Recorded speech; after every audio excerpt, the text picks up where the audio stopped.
आदरणीय दर्शकवृन्द नमस्कार। जनता टेलिभिजनको कार्यक्रम जनसंवादमा यहाँहरूलाई हार्दिक स्वागत छ। म दीपक पाण्डे। दर्शकवृन्द, तपाईँ यो कार्यक्रम रेडियो जनता 89.1 मा पनि अहिले प्रत्यक्ष सुनिरहनु भएको छ।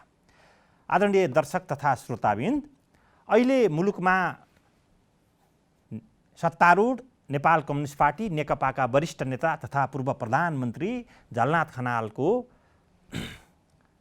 प्रतिष्ठानले सर्प पाल्न भन्दै 72 करोड रुपैयाँ लिएको विषय अहिले राष्ट्रिय चर्चामा छ। सर्पले डसेको अवस्थामा त्यसबाट बचाउनका लागि प्रयोग गरिने औषधि एन्टी स्नेक भेनम उत्पादन गर्ने भन्दै प्रतिष्ठानले उक्त रकम लिएको विषय अहिले बहसको मात्र होइन, यसको पक्ष र विपक्षमा पनि निकै चर्को ढङ्गले विवाद भइरहेको अवस्था छ। आज मैले नेपालमा सर्प पाल्नुपर्ने अवस्था किन छ र सर्प नै पाल्नुपर्ने भन्दै प्रतिष्ठानले किन यो रकम लिएको छ त, यो विषयमा बहस गर्ने प्रयत्न गरेको छु र त्यसका लागि मसँग साथमा हुनुहुन्छ सत्तारूढ नेकपाको सर्लाही जिल्लाका पार्टी अध्यक्ष तथा झलनाथ खनाल स्वास्थ्य विज्ञान प्रतिष्ठानको समेत अध्यक्ष रहनुभएका रेवती पन्तज्यू। स्वागत छ यहाँलाई। धन्यवाद छ यहाँलाई। चर्चामा हुनुहुन्छ तपाईँ, पार्टीको एउटा जिल्ला अध्यक्ष हुनुहुन्थ्यो, अहिले एकाएक राष्ट्रिय चर्चामा आउनुभयो होइन सर्प काण्डले। खुसी लागेको छ। यो विषयमा चाहिँ अब विभिन्न प्रश्नहरू उठिरहँदाखेरि हामीले त्यो प्रतिष्ठानको विषयमा उसले के काम गर्दैछ हामीले साइलेन्टली काम गरिरहेका थियौँ, तर यो उजगार भइसकेपछि यसका बारेमा, यसको महत्त्वको बारेमा हामीले नेपालभरि सम्पूर्ण दाजुभाइ दिदीबहिनीहरूलाई चाहिँ यो हाम्रो विषय भन्ने जुन मौका पाइएको छ, त्यस कारणले म खुसी नै छु यो कुरामा। होइन, तपाईँलाई नेकपा सर्लाहीका अथवा सर्लाहीका जनताले अथवा 2 नम्बर प्रदेशका जनताले अलिक धेरै चिन्थे, एकाएक तपाईँ राष्ट्रिय अन्तर्राष्ट्रिय रूपमा रहेका नेपालीमा परिचित हुन पुग्नुभयो। यो तपाईँलाई गर्वकै विषय बन्न पुग्यो है। हो।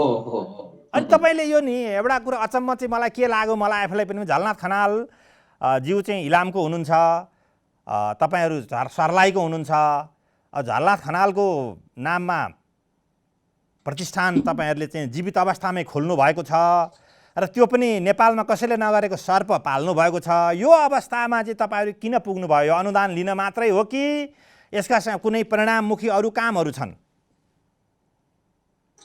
यसको लामो पृष्ठभूमि छ पाण्डेजी। त्यो मैले विभिन्न मिडियामा पनि बताइसकेको छु, तपाईँको जनता टेलिभिजनमा पनि मैले एकचोटि मैले बताइसकेको छु होइन। यो जुन अहिले तपाईँले मलाई यो कार्यक्रममा बोलाइरहँदाखेरि तपाईँले जुन प्रस्तुतिकरण गर्नुभयो नि, अब तपाईँ जस्तो एउटा विशिष्ट पत्रकारले गर्ने प्रस्तुतिकरण भने आम सर्वसाधारणले कसरी बुझ्छन् यो कुरा? मैले हेरेँ कि यो मिडियाको प्रस्तुतिकरण तपाईँलाई आज प्रश्न पार्ने अवसर त दिइराखेको छ नि त मिडियाले, प्रश्न पार्नु न। सर्प पाल्ने यो मैले भनेको यो प्रस्तुति चाहिँ के हुन्छ भन्नुहुन्छ भने यो आम सामाजिक सञ्जालमा अथवा जति उठेका छन् त्यो कुरालाई मैले संश्लेषण गरेर तपाईँलाई सोधिराखेको छु। ठिक छ, के सोध्नुभयो भन्नुहोस् त? पहिला के प्रश्न पारौँ मैले? होइन, झलनाथ खनालको नाममा यो प्रतिष्ठान किन बन्यो होइन, र तपाईँहरूले सर्प पाल्ने चाहिँ प्रोजेक्ट कसरी अगाडि बढाउनु भयो, मैले त्यो जान्न चाहेँ। ल, यसमा यसको पृष्ठभूमि के हो भने हाम्रो आदरणीय कमरेड झलनाथ खनाल 2070 सालमा संविधान सभाको निर्वाचन लड्ने क्रममा सर्लाहीको 1 नम्बर क्षेत्र पनि उहाँले निर्वाचन लड्न जानुभयो। इलामबाट पनि उहाँ लड्नु भएको थियो। त्यतिखेर नेकपा एमाले पार्टी तत्कालीन उहाँ अध्यक्ष हुनुहुन्थ्यो। मधेसमा यो पार्टीलाई चाहिँ मधेस विरोधी पार्टीको रूपमा चित्रित गरिएको थियो। हाम्रो पार्टी एक्लो थियो, सबै पार्टी एकातिर, नेकपा एमालेलाई एक चाहिँ अलग ढङ्गले चाहिँ अलग्याएर राखिएको थियो। नेकपा एमाले एक्लो पार्टी थियो। त्यो बेला चाहिँ यो मधेस विरोधी पार्टी हो, मधेसका विविध खालका समस्याहरूलाई, मधेसी जनताको समस्याहरूलाई यो पार्टीले बुझेन, मधेसको समस्यालाई हेरेन भन्ने खालको त्यो बेलामा चाहिँ आवाज उठिरहेको सन्दर्भमा वास्तविक रूपमा मधेसमा के समस्या छ भनेर ती जनताको बिचमा जाने र त्यहाँको वास्तविकता बुझ्ने कुराबारेमा त्यहाँ चुनाव लड्नुभयो। यद्यपि उहाँ त्यो चुनावमा पराजित हुनुभयो।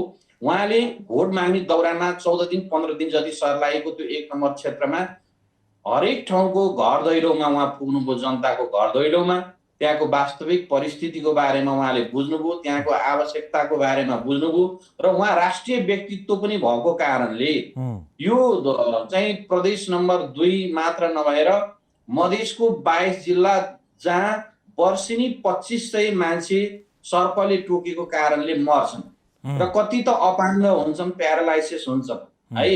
त्यो सर्पको टोकाइबाट जुन मृत्युवरण भइरहनु परेको छ यसको बारेमा राष्ट्रले कहिले पनि सोचेन, नेपाल सरकारले कहिले पनि सोचेन।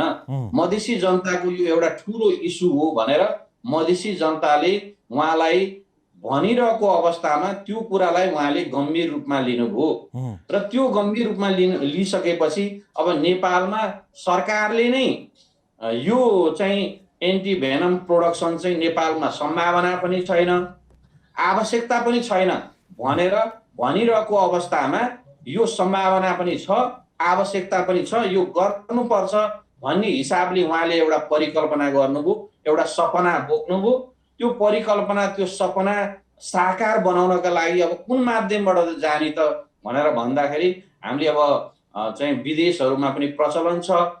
विदेशकामा ठुल्ठुला राजनेताहरू चाहिँ ठुल्ठुला चाहिँ उद्योगपतिहरू, व्यापारीहरू उहाँहरूले आफ्नो नाममा चाहिँ तपाईँको प्रतिष्ठान खोलेर राष्ट्रको लागि बहुत ठुलो योगदान दिनुभएको छ, मानव जीवनको लागि ठुलो योगदान दिनुभएको छ। त्यो कुरा चाहिँ अब हामीले नेपालमा पनि सुरु गर्नु पर्यो भनेर एउटा रचनात्मक काम गरेको हो। उहाँको नाममा स्थापित भएको कारणले नै अहिले यो प्रोजेक्ट यहाँसम्म आइपुगेको छ। त्यो दुरुपयोगको हिसाबले होइन, उहाँको व्यक्तित्व र उहाँप्रति हामी सबै समर्पित भएको हिसाबले पनि, एउटा आस्थाको हिसाबले पनि। तपाईले भने चाहिँ म थपिदिन्छु, जिमी कार्टर सेन्टर भन्नेले यहाँ हाम्रो शान्ति प्रक्रियामा पनि सहयोग गर्न आयो, यस्ता विश्व स्तरमा पनि खुल्या छन् त्यो कुरामा। तर नेपालमा तपाईँले भन्नुभयो सर्पको डसाइबाट वार्षिक 2500 मानिसको मृत्यु हुन्छ, त्यो धेरै सङ्ख्यामा अङ्गभङ्ग हुन्छन्, अपाङ्गहरू हुन्छन्। तर यति पवित्र काम गर्दा झलनाथ खनालको नाम त अहिले एकदम आलोचनाको विषय बनिरहेछ नि त, यो त मान्नुहुन्छ नि? तपाईहरूले यति राम्रो काम गरेको त प्रष्ट जनतालाई बुझाउन त सक्नु भएको रहेछ। अनि होइन, आलोचना त आएको छ, यसको सपोर्टमा सम्पूर्ण मधेसी चाहिँ युवाहरूले विज्ञप्ति निकालेको, धेरै चाहिँ सञ्चार कर्मीले यसको पक्षमा लेखेको, धेरै चाहिँ तपाईँको बुद्धिजीवीहरूले यसको पक्षमा वकालत गरिरहेको पनि तपाईँ देख्नु भएको होला नि। कुनै पनि राम्रो काम, नयाँ काम गर्दाखेरि जुनसुकै कामको पनि प्रशंसा पनि हुन्छ, आलोचना पनि हुन्छ। त्यसकारणले म के भन्न चाहन्छु भने यो तपाईँहरू धैर्यतापूर्वक 3 देखि 5 वर्षको सम्झौताको यो प्रोजेक्ट हो।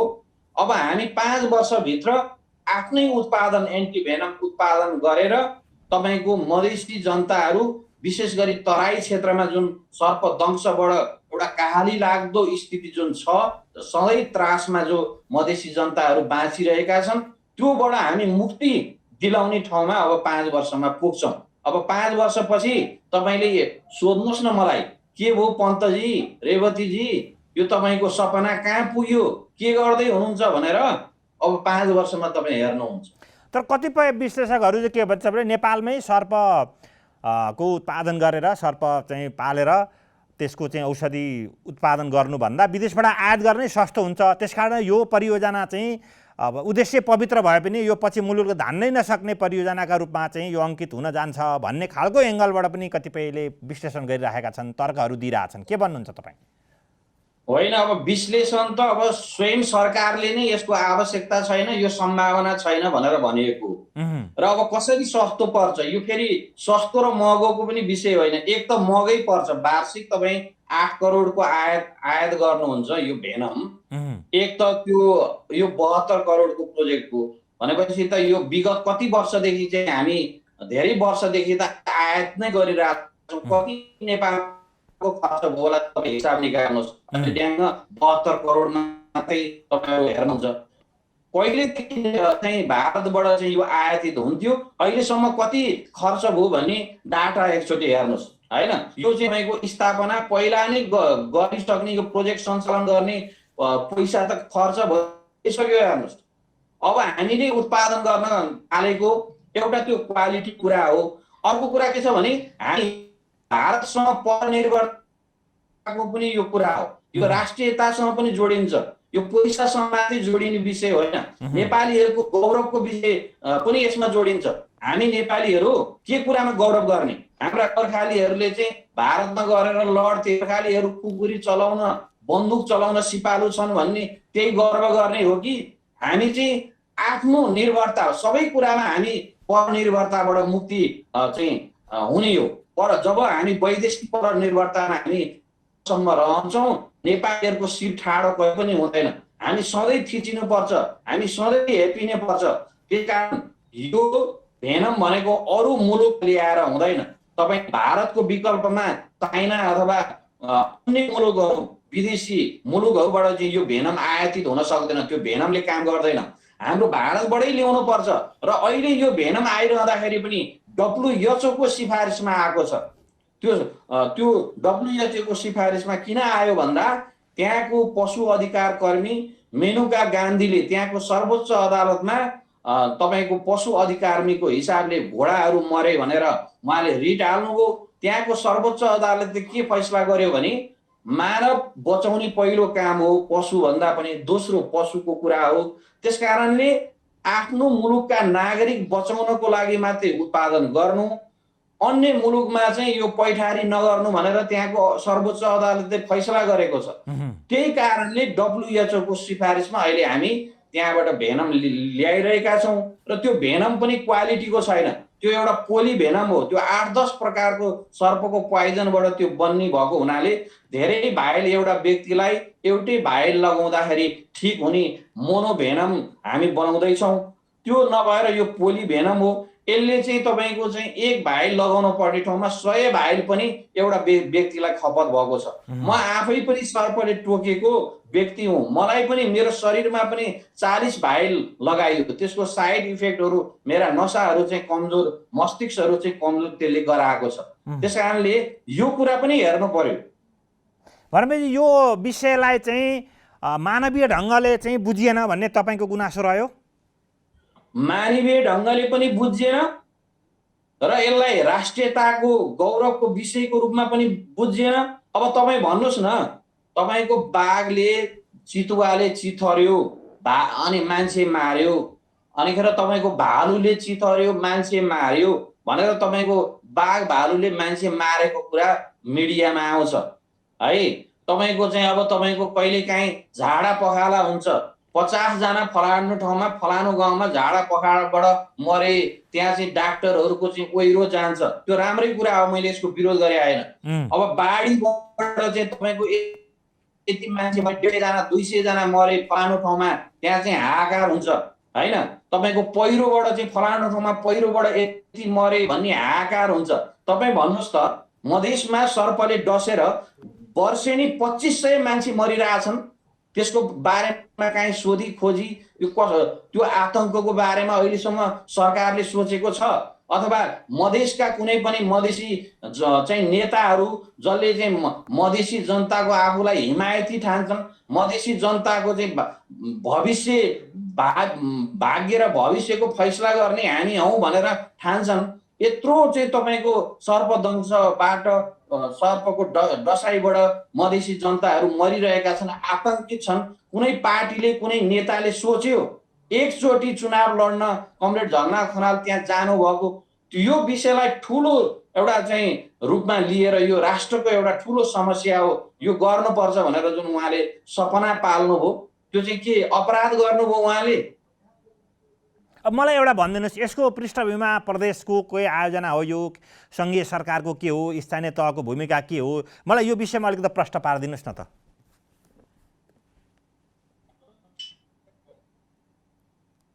यो प्रोजेक्ट भनेको जसरी हावा फिटाइँदैछ नि 72 करोड भनेर, यो 72 करोडको प्रोजेक्ट चाहिँ यो हो। 72 करोड काण्डका रूपमा अहिले सामाजिक झलनाथ सञ्जालदेखि खनाल आदि इत्यादिमा चित्रण गरिएको छ। यो चाहिँ तपाईँको हाम्रो अहिलेको सरकारले, हाम्रो प्रधानमन्त्री केपी ओलीको सरकारले हो, त्यही म प्रश्न पार्दैछु। त्यो 72 करोड सिधै हाम्रो चाहिँ तपाईँको झलनाथ खनालजीको स्वास्थ्य विज्ञान प्रतिष्ठानको खातामा आएको छ। 72 करोड निकासा भइसक्यो, लगिसक्यो।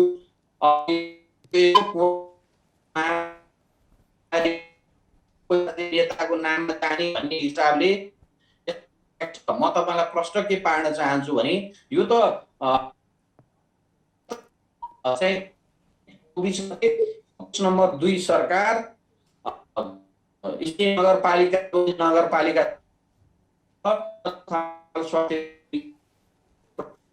हो यो। त्यो सौदा बमोजिम हाम्रो पहिलो किस्ता आयो। अब यो पहिलो किस्ताको कामहरू गरिसकेपछि यसको मूल्याङ्कन गरेर यसको फर्स्टआउट गरेपछि अनि दोस्रो किस्ता आउँछ। यसरी पैसा आउने हो। र यो अहिले कोरोनासँग यो जोड्ने विषय नै होइन। यो प्रदेशको एउटा गौरवको योजना हो। यो प्रदेशले अगाडि सारेको प्रदेश नम्बर 2 को यो प्रोजेक्ट हो। यो प्रदेश नम्बर 2 को प्रोजेक्टलाई हामी सारथी बनेका हौँ र हामीले सम्झौतामा के कुरा उल्लेख गरेका छौँ भने यो हाम्रो जुन प्रोजेक्ट पूर्ण रूपमा कार्यान्वयनमा गइसकेपछि, पूर्ण रूपमा सफलता हासिल गरिसकेपछि हाम्रो झलनाथ खनाल स्वास्थ्य विज्ञान प्रतिष्ठानको नाम मात्रै रहन्छ। यसका सम्पूर्ण प्रोपर्टीहरू पनि प्रदेश नम्बर 2 सरकारको हुन्छ र त्यो प्रोजेक्टलाई सञ्चालन पनि प्रदेश नम्बर 2 ले गर्छ भनेर हामीले सम्झौतामा भनेका छौँ। हामी त सरकारलाई सहयोग गरिरहेका छौँ यो प्रोजेक्ट सम्पन्न गर्न। किनभने सरकारले मात्रै सक्दैन। म किन सरकारले सक्दैन भनेर भन्छु भने सङ्घीय सरकारले त सकेन। हामी सुरुमा अहिले यो 7 वर्ष आएपछि यो झलनाथ प्रतिष्ठानको चर्चा परिचर्चा हुन थाल्यो। म के भन्छु भने यो 2071 सालमा जतिखेर स्थापना भयो त्यतिखेर हामीले सङ्घीय सरकारलाई यो प्रस्ताव गरेका छौँ, हामी यसरी गरौँ, अगाडि बढौँ भनेको। तर सङ्घीय संस्थाले सुनेन। मजाकमा यो उडाइयो। सङ्घीय सरकारले सुनेन हैन? इग्नोर गर्यो। सुनेन। अनि त्यसपछि प्रदेश नम्बर 2 सरकारलाई हामीले चाहिँ त्यसका सम्भाव्यता अध्ययनहरू गरेका थियौँ। त्यसलाई अर्को पूर्व सम्भाव्यता अध्ययन DPR को प्रक्रियामा हामी गइसकेका थियौँ। हामीसँग एउटा सम्पत्ति भइसकेको थियो। त्यो एउटा अध्ययन गरेको एउटा विशेष म तपाईलाई फेरि यहाँ क्रस गरेँ पन्तजी। यही अध्ययनका क्रममा तपाईहरुले 1 करोड रुपैयाँहरू चाहिँ हिसाब किताब नराखी खर्च गर्नुभयो भन्ने आरोप पनि त तपाईहरु गम्भीर आरोप त लागेको छ तपाईहरुमाथि। 1 करोड मात्रै होइन, हामीले सङ्घीय सरकारबाट 1 करोड 85 लाख रुपियाँ लिएका छौँ। त्यो 1 करोड 85 लाख त्यहाँको चाहिँ मन्त्रालयसँग सम्झौता हामीले जे विषयमा गर्यौँ यो काम गर्छौँ भनेर जुन सम्झौता गर्यौँ त्यो सम्झौता बमोजिम अक्षरशः काम गरेर त्यहाँको सम्पूर्ण कुरा फर्स्टआउट भएको छ। यसमा हामीलाई यो प्रोजेक्टलाई असफल बनाउन केही मान्छेहरू लागे सुरुदेखि नै। त्यो अनुसार चाहिँ अख्तियारमा पनि निवेदन दिए। अनि 85 लाख त तपाईहरुले हिसाब किताबै छैन भन्छन् नि। 85 लाख त तपाईहरुले खानुभयो भन्ने आरोप छ तपाईहरुमाथि। होइन, अब आरोप लाउनेलाई त अब छुटै छ नि, अब आरोप लागोस्। तर तथ्य चाहिँ के हो भने त्यो 1 करोड 85 लाखमा को सन्दर्भमा अख्तियारले पनि छानबिन गरेर हामीलाई क्लिन चिट दिएको छ। त्यो तपाईहरुले खोज्नु हो भने हामी जतिखेर पनि दिन सक्छौँ। त्यो आरोप हो, मिथ्या आरोप हो। तर पन्तजी एउटा कुरा के छ भने तपाईको पार्टी छ नि, जो तपाई त जिल्लाको पनि एउटा नेता, राष्ट्रिय स्तरमै उदयमान युवा नेता पनि हुनुहुन्छ। तपाईको पार्टी अहिले अलिकता केही 6 महिनादेखि आन्तरिक विवादमा थियो, कचल्टेको थियो। यो आन्तरिक पार्टीको विवाद मिलाउनलाई पनि यो झलनाथलाई 72 करोड रुपैयाँ दिएर मुखबुझो लगाइयो भन्ने, यसलाई सौदाबाजी गरियो पार्टीको आन्तरिक राजनीति र यसमा पनि भन्ने खालका कोणबाट पनि प्रश्नहरू त उठेका छन्। यो कुरा मैले तपाईसँग जिज्ञासा राख्न त मिल्ला नि हैन? मिल्छ। यो कल्पित आरोप हो। यो कुनै त्यस्तो कुरा होइन। मैले भनेको नि, उहाँ झलनाथ कमरेडको परिवारको एकजना सदस्य पनि यो संस्थाको मेम्बर पनि छैन। उहाँले मधेसकै मान्छे, हामी जुन ठाउँमा उहाँ चुनाव लड्न जानुभयो, जहाँ उहाँले यो समस्या देख्नुभयो त्यहीँको मान्छेलाई जिम्मेवारी दिनुभएको छ उहाँ। तपाईहरु यसो गर्नुहोस् भनेर उहाँले कुनै पनि मन्त्रीलाई, कोही प्रधानमन्त्रीलाई, 2 नम्बर प्रदेशको कुनै चाहिँ मन्त्रीलाई, कसैलाई उहाँको प्रभाव दिएर यो चाहिँ सम्झौता भएको होइन। उहाँको शुभेच्छा हो हैन, त्यति मात्रै हो। यो हामीले चाहिँ हाम्रो जुन प्रपर्टी हामीले हासिल गर्यौं, विशेषज्ञता सर्प विशेषज्ञहरूको जुन आयो, प्रतिवेदनहरू आयो, उहाँहरूले अध्ययन गरेर विभिन्न मुलुकमा जानुभयो, उहाँहरू त्यहाँको सर्प फार्मिङहरू हेर्नुभयो, नेपालको सन्दर्भमा अध्ययन गर्नुभयो, त्यहाँको अध्ययन गर्नुभयो। यो सबै धेरै अध्ययनको प्रतिवेदनहरू, विज्ञहरूका प्रतिवेदनहरू हामीसँग छन्। त्यो प्रपर्टी नेपाल सरकारसँग त्यो छैन, तर हामीसँग त्यो प्रपर्टी छ। र म अहिले के भन्न चाहन्छु भने यो त हामीले नेपाल सरकारलाई गर्नु भनेर भनेको, अहिले पनि हामीले सम्झौता गरेर जे काम अगाडि बढाएका छौँ, अहिले नै आए भइगयो नि। यो झलनाथ प्रतिष्ठानलाई त्यत्रो चाहिँ तपाईँको यो प्रतिष्ठानको बारेमा त्यत्रो बोल्नुभन्दा यो प्रतिष्ठानले यो काम सुरु गरेछ, गर्छु भनेको छ, गर्न सक्ने सम्भावना रहेछ, त्यसकारणले अब चाहिँ हामी गर्छौँ भनेर कुनै सरकारले भनोस् न, नेपाल सरकारले भनोस्, प्रदेश नम्बर 2 को सरकारले भनोस्, स्थानीय सरकारले भनोस्, हामी अहिले पनि सरकारलाई त्यो छोड दिन तयार छौँ। तपाईहरुको दाबी चाहिँ हामीलाई स्याबासी दिनु पर्थ्यो, धन्यवाद दिनु पर्थ्यो, तर यसरी जसरी आलोचना गरिएको छ यो दुःखदायी विषय भन्ने तपाईको गुनासो रह्यो। हजुर, हो। त्यही पनि अब एउटा अर्को कुरा जोडिएर के आयो भने तपाईको पार्टीको विवाद मिलाउन केही दिन अगाडि एउटा महासचिवको नेतृत्वमा एउटा कार्यदल बनाइएको थियो।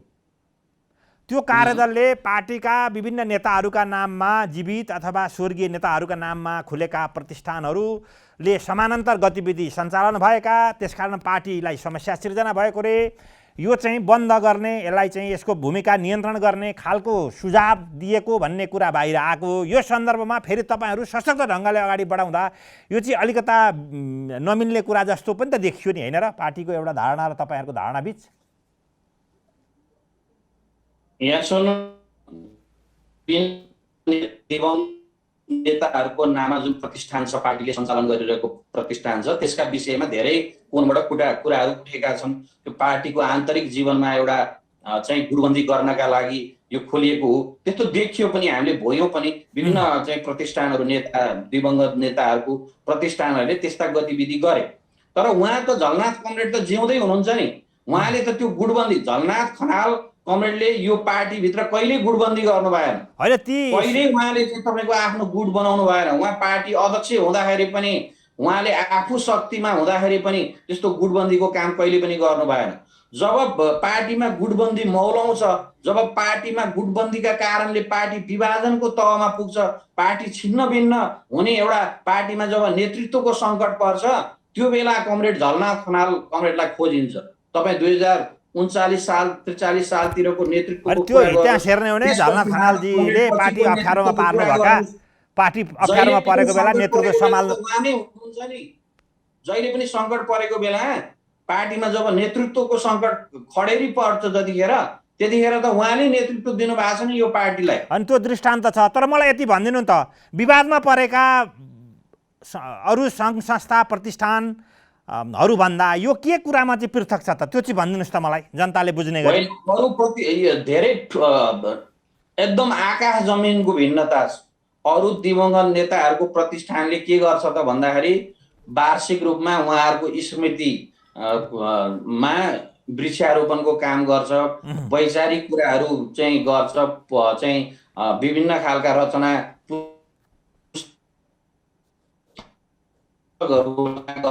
छ प्रतिष्ठानहरू है। तर यो भिन्न। र म के भन्छु भने अरू प्रतिष्ठान